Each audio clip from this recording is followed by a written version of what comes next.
Hello, this is another episode of Created Souls on the creation of self. What Bart Ehrman gets wrong about the afterlife. Bart Ehrman, a famous biblical scholar, has been pretty forthright about his views. And in relation to the previous episode on the immortality of the soul, he affirms something like the resurrection of the body is commonplace. So, the belief of the creedal framers and the belief of most conservative Christians today um, are mistaken.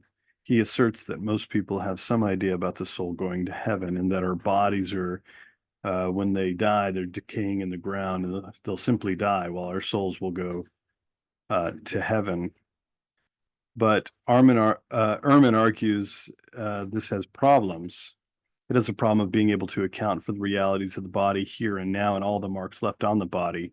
Further, and this seems to be implied in what he says about the afterlife, that the belief in the soul living on and going to heaven is somehow incompatible with the belief in the resurrection of the dead. We've heard this before, and this is certainly a common view amongst many contemporary theologians.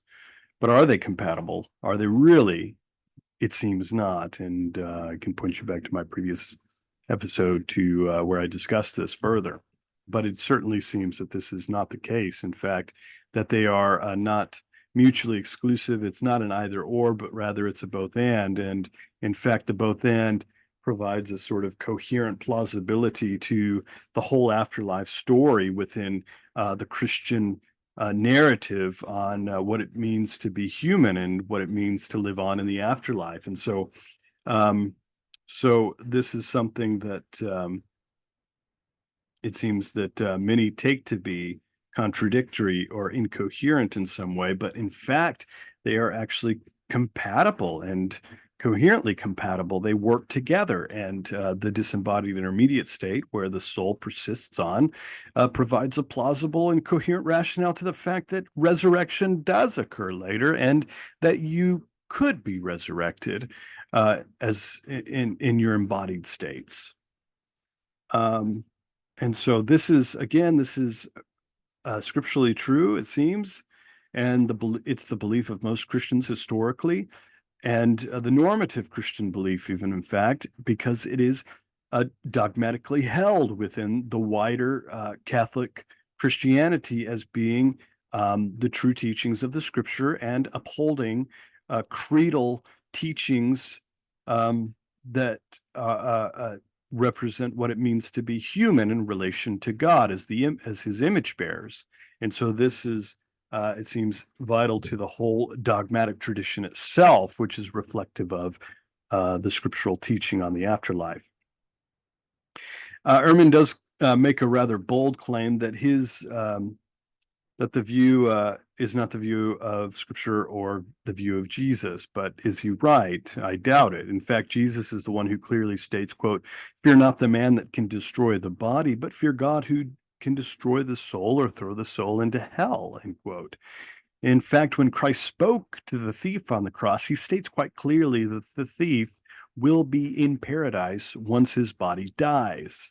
This then seems to give an entirely different picture from the one given by Ehrman, and it is one that we should take seriously, precisely because Jesus' teaching is situated in the Old Testament teaching, the prophets, and the intertestamental literature, which serve as a background to what Jesus actually affirms. And we find therein, especially in the intertestamental period, a developing sense of the fact that there is a intermediate state of some sort, and that intermediate state is where people will exist or persist in life, presuming that they are souled beings. So it seems to me, and it seems rightly so, for good reason, that Ehrman has gotten the afterlife wrong, and for that matter, he's gotten his anthropology wrong. But we'll explain this more in detail as in other episodes when we talk about other Old Testament, New Testament data on the subject relevant to um, the self as a soul or the created soul as as the thing that persists into the afterlife, something that I contend really is, if not dogmatic teaching, it's really, really, really close. It's entailed by several dogmatic utterances and statements, and it seems to be the best representation of what the scriptures actually teach.